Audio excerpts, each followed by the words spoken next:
평강침례교회 수요 성경 공부 모임입니다. 요즘에 코로나 사태 때문에 저희가 교회로 모이지 못하기 때문에 동영상 강의합니다. 자, 이번 주는 골방 11번째 주로 제목은 신명기 역사관을 하도록 하겠습니다. 여러분은 집에서 골방 책을 참조해서 강의를 들으시고 다음 주 월요일부터는 순서대로 읽어나가시면 됩니다. 자, 신명기 역사관, 저 먼저 우리 배경을 볼게요. 지금 우리가 어디를 하고 있냐면 구약성경 하고 있죠. 구약성경은 크게 8세대로 나눠지는데, 8시대로 나눠지는데 태초 족장 시대를 저희가 묶어서 한 번에 보고, 왜냐하면 태초 시대는 창세기 1장부터 11장까지 비교적 짧기 때문에 족장 시대까지 묶고, 그 다음에 요셉으로 인해서 애굽으로 들어갔죠. 그리고 거기를 탈출하는 출애굽 시대, 그 후에 가나안을 정복한 정복 시대, 사사 시대, 그리고 왕정이 시작되는 왕국 시대, 그리고 그 왕국이 두 나라로 분열되는 분열 왕국 시대. 당연히 분열된 후에는 멸망에 이르게 돼서 포로가 되죠. 포로가 된 후에 다시 돌아오는 귀한 시대. 이렇게 구약 성경이 되어 있는데, 지금 우리가 하고 있는 신명기 역사가는 어디에 속하냐면 출애굽 시대에 속합니다. 출애굽 시대는 이렇게 7주로 나뉘어집니다. 첫 주에 애굽을 떠나는 장면, 왜 이 사람들이 노예가 됐고 무엇을 강구했고 하나님이 어떻게 이들을 구원하려고 준비하셨는지, 그래서 이제 모세가 등장하는 장면. 자, 애굽을 떠나서 이 사람들을 시내산에 데려다 놓고 하나님이 시내산 비전을 주시죠. 내가 거룩하니 너희도 거룩하라. 그리고 십계명을 주시면서 이렇게 살 거냐, 백성들이 이렇게 살겠다 해서 거기서 이제 비전 그리고 언약이 맺어지고, 동시에 그 부분에서 하나님이 너희가 거하는 곳에 내가 거할 장막을 만들어라 해서 성막이 만들어지면서 동행하시려고 하신 목적이었는데, 성막이 만들어지면서 예배가 이제 본격적으로 시작이 되죠. 예배의 기본형이 완성이 됩니다. 예배를 회복하라. 이게 이제 우리가 레위기로 넘어가면서 레위기 1장부터 10장까지, 그리고 레위기 11장부터 시내산 학교라고 제가 이제 흔히 부르는데, 삶이 어때야 된다, 너희가 거기에 가거든 이렇게 살아라 하고, 여기 이제 드디어 사람들에게 삶을 가르친 후에 출발하게 하죠. 이 출발할 때 하나님이 백성들을 인구조사를 해서 조직을 하시죠. 너희 지파는 어디에 서고 너희 지파는 어디고 자리를 만들어 주시고, 밤에 잘 때도 성막을 중심으로 자리를 만들어 주시고, 낮에 행진할 때도 각 지파의 자리를 만들어 주시고, 그게 인구조사를 해서 자리를 만들어 주고, 우리가 여기서 이제 특별히 그 성막을 다시 세우고 분해해서 이동할 때 누가 무엇을 하고, 이게 레위 지파에게 주어진 할 일과 멜 일. 그런데 가데스 바네아에 와서 가나안으로 들어가야 되는데 거기서 정탐을 하고 와서 겁을 집어먹고, 바파와 메뚜기파로 나눠지죠. 겁을 집어먹고, 그것 때문에 이제 거의 실패가 되죠. 40년 방랑을 하고, 40년 방랑을 하고 다시 돌아왔을 때는 신명기 후반부에 나타나는 것처럼 아주 강한 군대가 되어 있었죠. 연전연승하면서 파죽지세로 가데스 바네아까지 돌아옵니다. 자, 그게 이제 여기까지. 그래서 보면은 출애굽기, 레위기, 민수기까지고, 그 다음에 이어지는 책이 신명기인데, 신명기 책 전체를 우리가 신명기 역사관이라는 제목으로 같이 볼 겁니다. 자, 출애굽 시대의 이제 7번째. 시간은 주전 1230년대. 지금 시내산에서 가르침을 받은 후에 방랑한 후니까 이제 바로 직전에 들어갈 거니까 시대는 주전 1230년대로 보고 있고, 공간적 배경은 가데스 바네아에 다시 돌아왔죠. 그래서 요단 동편에 진을 치고 이제 넘어가야 될 거예요. 하나님이 우리에게 약속하신 가나안 땅으로 넘어가는 지도로 보시면 이제 이렇게 되어 있습니다. 지금 처음 시작에 보시면 출애굽해서 하나님의 백성들 시내 산으로 데리고 나오셨죠. 원래 이제 물론 신명기 초반에도 나오는데 열 하루길인데 하나님의 백성을 데리고 오셔서 여기서 이제 백성들을 다듬으시고 이제 출발을 했는데 가데스 바네아에서 정탐을 하며 겁을 집어먹고 요 지도가 나타내는 것처럼 방랑을 하게 되죠. 예, 38년 6개월 정도. 근데 전체로 우리가 40년이라고 보고 있습니다. 자, 이제 그리고 이제 여기 들어갈 참이에요. 그래서 모든 어려움을 다 마치고 지금 여기 와 있을 때 직전에 여기 들어가려고 할 때 이제 모세가 우리에게 준 설교, 그것이 신명기입니다. 또 세밀한 지도로 보면은 이제 모세가 느보산에서 할 때 이렇게 여기 갈릴리 호수 사해, 그 사이를 흐르는 요단강, 이쪽이 이제 하나님이 언약하신 가나안 땅이고 이쪽이 요단 동편입니다. 네, 배경은 지금 이렇게 되어 있습니다. 자, 사회적 배경은 광야 세대인데요. 광야 세대를 좀 이해하실 필요가 있습니다. 출애굽을 했던 사람들을 우리가 출애굽 세대라고 하고, 광야에서 40년 방랑하던 동안에 출애굽 세대는 거의 다 죽었죠.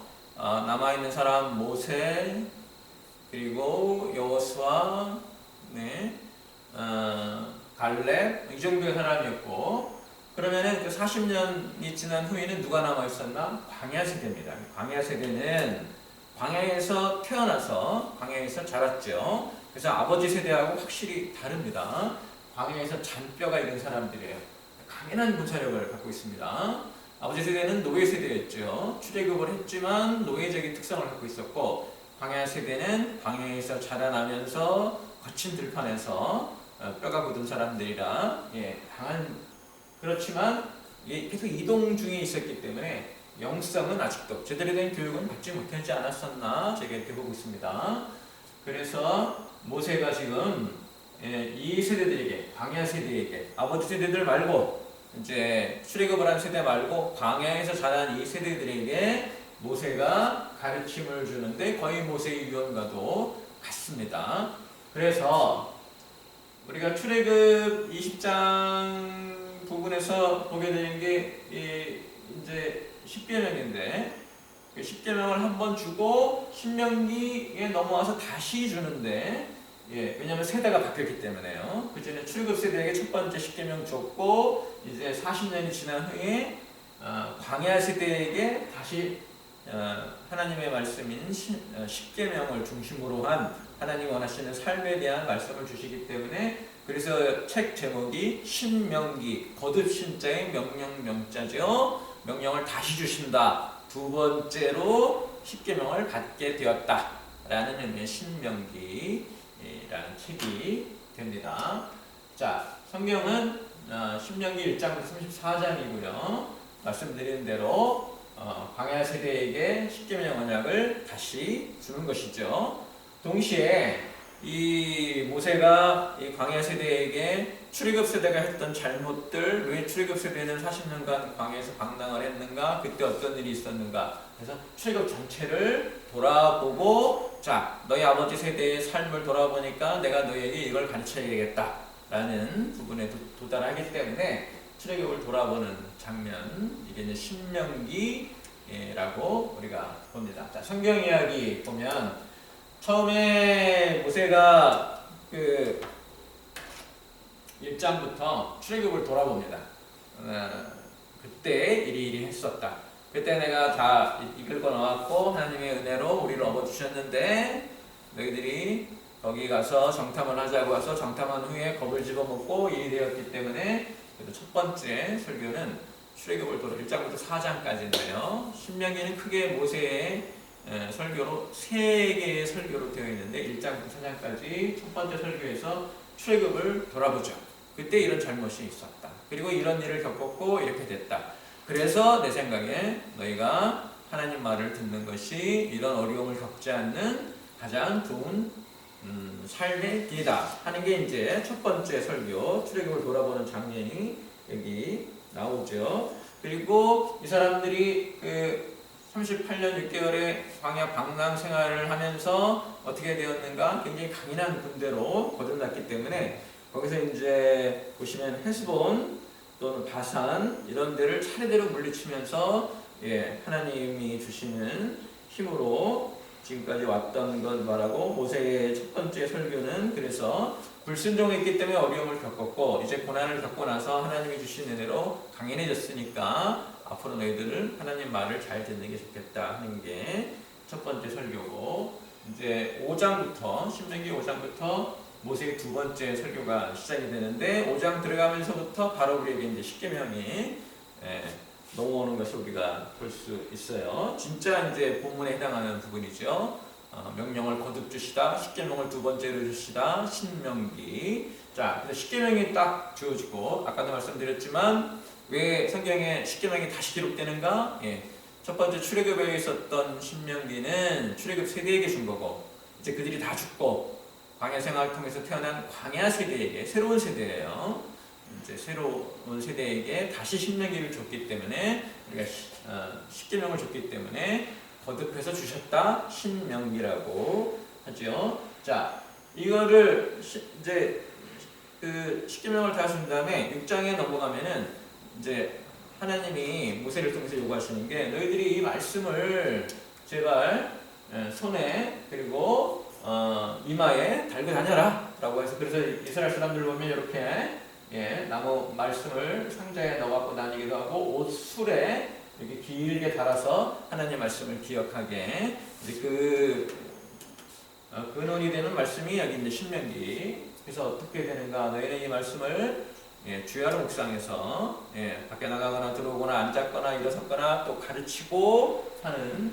그래서 요 5장부터 시작되고 6장에 쉐마 이스라엘이라고 나오는데 쉐마 이스라엘이라는 말은 쉐마라는 말은 들으라 라는 뜻이에요. 그러니까 어떤 사람이 이제 가르침을 시작할 때 제가 지금 이렇게 하는 것처럼 쉐마 이스라엘 그럼 이스라엘아 들으라 그래서 가르침의 시작 같은 그리고 이제 하나님 말씀을 전해주는 거죠. 근데 그게 시작 같은 성격을 띠기 때문에 우리가 쉐마 교육이라는 말도 해요. 하나님 말씀을 듣자 또는 하나님 말씀대로 살자 할 때 쉐마 교육이라는 말을 쓰기도 하고 특별히 여기서 뭔가 마음과 힘을 다하여 주 너의 하나님을 사랑하라 하는 말씀을 우리가 쉐마 이스라엘이라고 하고 이스라엘의 교육 전체를 쉐마 교육이라고도 합니다.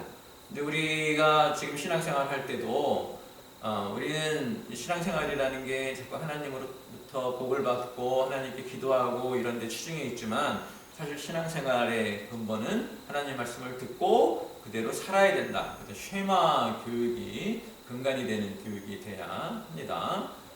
여러분도 그 신명기 6장에서 이어지는 6장 4절부터 이스라엘아 들으라 해서 모든 것을 다해서 하나님을 사랑하고 이 말씀을 주야로 묵상하고 어디를 가든지 이 말씀을 들고 다니며 이런 교육의 근간이 이스라엘의 신앙교육의 근간이 쉐마 이스라엘이고 이것은 당연히 오늘날 교회에서도 우리 교회 교육 또는 신앙생활의 근간이 쉐마 이스라엘이 되어야 할 겁니다.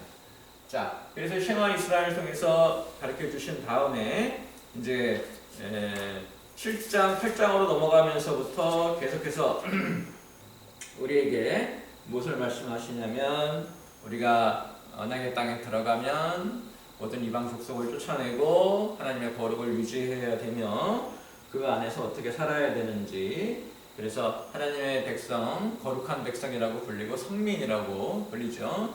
그래서 하나님이 주신 말씀대로 살면 복을 받고 하나님 말씀대로 살지 않으면 그러니까 불순종하면 벌을 받게 된다는 기본적인 말씀들이 이어지고 이 12장부터 26장까지 우리가 신명기의 정결법이라고 하는데요. 그러니까 쉐마 이스라엘의 기본 가르침 그리고 가나안에 들어가서 거룩하지 않은 백성을 쫓아내는 기본 가르침 후에 하나님이 이 정결법 통해서 우리들의 삶에 대해서 가르치시죠. 그래서 결혼할 때는 어떻게 하고 이런 것들 또 예배 드릴 때는 어떻게 하고 예배 장소는 어때야 되며 땅을 사고 팔 때 어떻게 되며 이런 여러 가지 옆집의 송아지가 어떻게 하면 너는 어떻게 하며, 이 정결법의 기본 핵심은 인간 삶의 모든, 그러니까 예배에 관한 것만이 아니라 삶에 관한 모든 것이 나와 있고, 이 부분이 제일 깁니다. 그래서 레위기 때도 제가 마찬가지로 말씀드렸지만 신해산 학교에서도 가르쳤던 것과 거의 비슷한 부분들이 많이 나타나는데, 자, 우리는 여기서 뭐를 할 때 어떻게 하고 뭐를 할 때 어떻게 하고 이런 것을 세밀히 알아서 그걸 지킨다는 것도 중요하지만, 더 중요한 건, 자, 하나님이 무엇에 관심이 많다? 우리 삶에 관심이 많다. 하나님은 삶의 자리라는 것에 하나님은 대단히 많은 관심을 갖고 계시다라는 걸 우리가 잊지 말아야 될 거예요. 신앙생활하면은 교회 와서 찬양 드리고 예배 드리고 이거를 신앙생활이라고 생각하는데, 여러분들 레위기도 읽고 신명기 읽어보시면 알겠지만, 오히려 하나님은 우리가 이제 흔히 말하는 교회 생활 말고 삶의 자리에 돌아가서 하는 생활 속에 어떻게 했으면 좋겠고, 뭐 부모에게는 어떻게 하고, 이런 일이 있으면 어떻게 하고, 이런 것에 더 관심이 많으시다. 양이 더 많아요. 그러니까 하나님은 우리가 어떤 사람이 되기를 원하신다. 삶의 자리에서도 하나님을 드러내는 성민, 거룩한 백성이 되기를 원하신다. 제가 이거를 지금 설교 몇 주째 같이 그 얘기를 하고 있는데, 무슨 말을 하고 있는가? 예배도 중요하지만 사실은 그 예배를 드리는 예배자들을 또 중요하기 때문에, 그 예배자들이 예배 자리에 모이든 아니면 삶의 자리에 가 있든 거기서 살아갈 때 하나님의 원칙대로 살아가는 것이 매우 중요하다라는 말씀을 한꺼번에 하고 있다, 이렇게 볼 수 있습니다. 이 정결법에는 여러 가지 분야에 대한 가르침이 있는데, 좀 눈여겨봐야 될 것은 가난한 또 어려운 이웃을 돕는 것에도 하나님의 말씀이 좀 자세하게 나와 있어요. 그래서 이 신앙생활이라는 게 단순히 나쁜 짓을 하지 않는다에 머무르지 않고, 선한 일, 좋은 일, 하나님 원하시는 일을 해야 되는 것에도 같이 들어가야 될 겁니다. 예. 그리고 이제 하나님이 만약에 땅에 들어가면 가서 무엇을 해야 되는지 알려주시는데, 그 중에 하나 나오는 가르침이 첫소산에 대한 가르침이죠. 왜 첫소산이 여기서 이렇게 중요하게 다뤄지느냐면, 이스라엘이 출애굽할 때 그 이스라엘 사람들과 애굽 사람들의 구분되는 가장 큰 특징이 뭐였냐면, 맏아들을 지켜낸 거죠. 6월절이라는 게 죽음의 천사가 담을 넘어간다, 넘어갈 유, 넘어갈 월 해서, 그래서 이제 이스라엘 백성들이 완성이 된 건데, 그래서 하나님은 항상 첫 것은 가장 중요하다. 가끔 이제 교회 가면은 11조를 많이 강조하기도 하고 그러는 걸 제가 봅니다. 오늘 11조 되게 중요하죠. 근데 하나님이 성경 전체에서 가장 중요한 예물로 보신 것은 첫소산에 관한 예물입니다. 첫소산을 하나님께. 11조는 10개를 갖고 있으면 그 중에 하나를 하나님께 드리는 거지만, 첫소산은 하나를 얻었는데 그 하나를 드리는 거예요. 그래서 대단히 중요하고, 또 하나의 중요한 점은 하나를 드리면서 나머지 9을 하나님이 채워주실 것이라는 믿음을 갖고 있는 것이기 때문에 대단히 중요하죠. 그래서 하나님은 어디 가든지 첫소산, 천물, 만물 대단히 중요하다라고 하시는 것을 우리가 볼 수 있습니다. 실제로 하나님이 이 사람들에게도 가나안에 들어가거든 이제 하늘에서 내리는 만나는 그치고, 땅에서 솟아나는 곡식의 소산, 땅에서 솟아나는 만나죠. 더 맛있는 거죠. 땅에서 솟아나는 곡식을 받게 될 텐데, 첫 것은 하나님의 것이다 해서, 뭐 이게 교회 헌금을 많이 내라는 얘기가 아니고, 우리들 삶 속에서 제일 중요한 것이 무엇이고, 우리가 지금 이렇게 살아가는데 어떤 은혜로 살아가는지 깨달으라 하시는 말씀으로 보셔야 될 겁니다. 그 다음에 이제 그런 삶에 대한 얘기가 끝난 다음에 27장 넘어서부터는 순종과 불순종의 이제 기본 주제로 넘어가는데요. 하나님께서는 너희들이 만약에 그 땅에 들어가거든 돌을 돌에다가 하나님 말씀을 새기고 이제 그런 의식을 좀 보여주세요. 그래서 그리섬 산에 가서 이제 레위 지파의 제사장들이 하나님이 주시는 복과 하나님이 주시는 화를 언급하죠. 그래서 우리에게는 두 가지 선택이 있는데, 하나는 복, 하나는 화. 그러면 복은 어떻게 받는가? 말씀에 순종하면 복을 받고, 말씀에 순종하지 않으면 화를 입게 될 것이다. 그래서 사실은 우리가 하나님이 우리에게 복을 주시는 것으로 알고 있는데, 사실은 우리가 선택해서 들어가는 거예요. 하나님 우리 앞에 두시고, 자, 네 앞에 이 두 가지 선택이 있다. 이거는 나중에 잠언에서도 똑같은 주제로 다시 돌아옵니다. 이리 하면 복을 받을 것이고 이리 하면 화를 입게 될 것이다. 너는 어떻게 해야 되겠는가? 그래서 한마디로 정리하면 이렇습니다. 순종하면 복을 받고 불순종하면 벌을 받는다. 요 기준을 신명기 전체에서 여러 번 강조하시고 27장 넘어가서부터는 본격적으로 강조하시기 때문에 우리가 요 생각, 순종하면 복을 받고 불순종하면 벌을 받는다를 신명기 역사관이라고 합니다. 신명기 역사관이라고 하는 이유는 세상의 일을 바라볼 때 그 관점으로 바라본다 이 말이에요. 그래서 지금 어떤 사람이 만약에 잘못됐다 그러면 이 사람 순종하지 않는 사람이다 라는 것이고, 잘됐다 그러면 순종한 사람이기 때문에 하나님이 복을 주신 것이다 라는 게 신명기 역사관이에요. 그래서 너희가 지금 무엇을 하든 나중에 이제 하나님께 불순종하면 꼭 벌을 받게 될 것이고, 하나님께 순종하면 복을 받게 될 것이다 라는 생각으로, 그리고 이 이유에 쓰여지는 성경에 있는 모든 내용들은 거의 그 주제에서 벗어나지 않습니다. 너희가 이렇게 했느냐? 그럼 복을 받게 될 것이다. 너희가 이리 하지 않았느냐? 그럼 벌을 받게 될 것이다. 이렇게. 그래서 구약 전체, 신약 전체에서도 굉장히 중요한 하나님 말씀을 보는 기준, 또 세상을 보는 기준, 우리 인생을 보는 기준으로 신명기 역사관, 순종하면 복을 받고 불순종하면 벌을 받는다. 이렇게 우리가 볼 수 있습니다. 그런데 이 예외가 되는 사람들이 있죠. 구약에서는 누가 예외가 되냐면 욥이 예외가 됩니다. 순종했는데 화를 입은.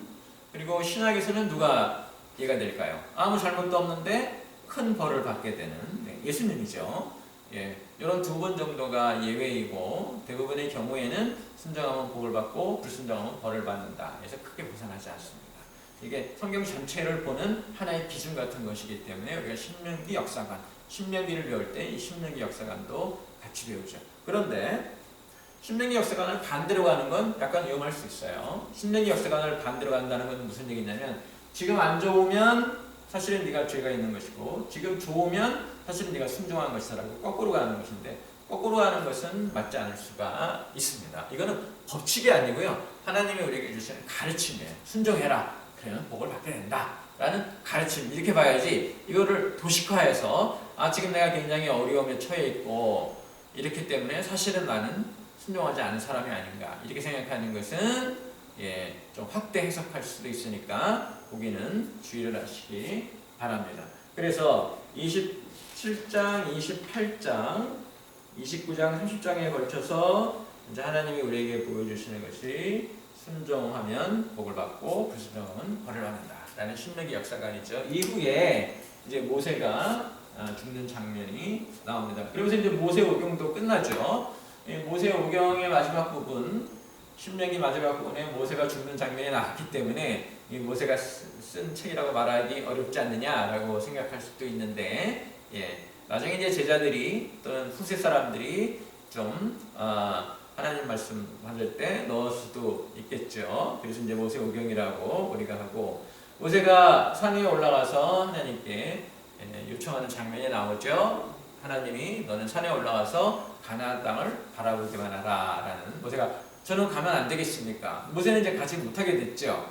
물을 구할 때 바위를 2번 두드리면서 언짢아 했기 때문에 하나님의 은혜를, 영광을 가리었다라는 것 때문에 가지 못하게 됐는데, 자, 여기서 이 모세가 산에 올라가서 있을 때 하나님께 요청했습니다. 하나님께 너는 바라만 봐라 해서 바라만 보고, 실제로 가지 못하게 되고, 이제 신명기 초반에서 말했듯이 후계자로 여호수아를 세워서 여호수아에게 다음 사명을 이어주는 것을 우리가 볼 수 있습니다. 하나님은 모세를 칭찬하시죠.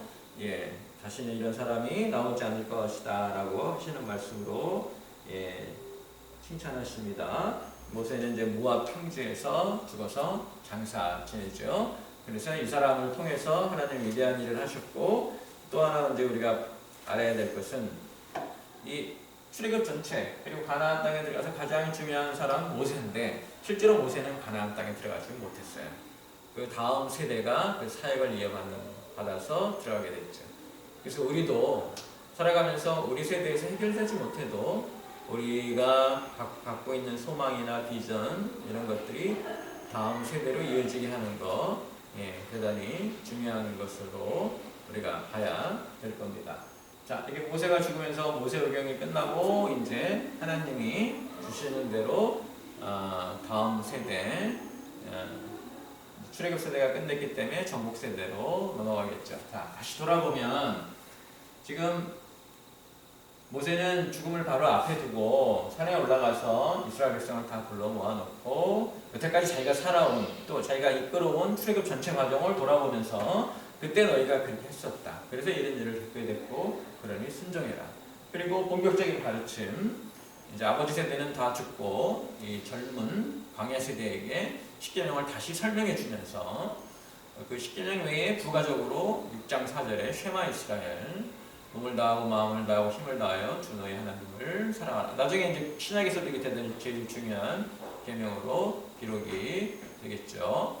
그래서 이 부분에 따라서 우리가 같이 보는 것도 되게 중요하고 모세가 죽음을 앞두고 가장 소중하게 여겼던 게 무엇인지 순종하는 것. 그때까지 살아보니까 광야 생활을 다 이끌어보니까 순종하는 것이 가장 중요하다라고 했다는 거 우리가 좀 눈여겨볼 필요가 있고 그 다음에 이제 12장부터 이어지는 정결법에서 하나님은 어디에 관심이 많으시다? 삶의 자리에 관심이 되게 많으시다. 여러분 예배에 모이지 않는다고 속상해하지 마시고요. 더 많은 삶의 자리에서 하나님의 사람임을 드러내는 것도 하나님 더 중요하게 보신다. 그 다음에 신명기 역사관 순종과 불순종, 순종하면 복을 받고 불순종하면 벌을 받는다. 이것이 성경 전체를 꿰뚫어 보는 하나의 기준이 된다. 이거 기억하시고요. 그리고 이 많은 출애굽의 그 모든 일을 다 마치고 모세가 죽죠. 근데 언약의 땅에 들어가지 못하고 하나님 너는 여기까지만 라고 하신 것. 그래서 언약은 이어진다.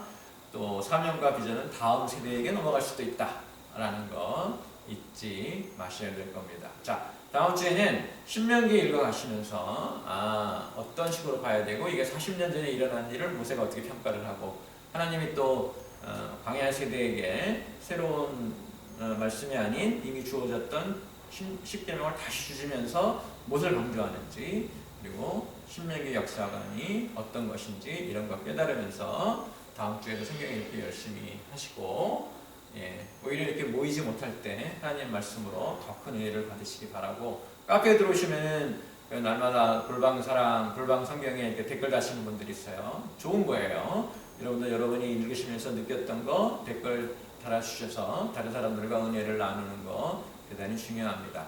자, 오늘은 여기까지 마치도록 하겠습니다. 다음 주에 이제 모세가 죽은 후에는 여호수아가 등장했죠. 우리 대장이죠. 우리 사령관 여호수아를 통해서 정복 사사시대로 넘어가도록 하겠습니다. 한 주간 또 건강하시고 주일날 또 수요일날 만나지 못한다고 하더라도 우리가 영으로 교제하며 서로를 그리워하는 그런 평강 가족들이 되기를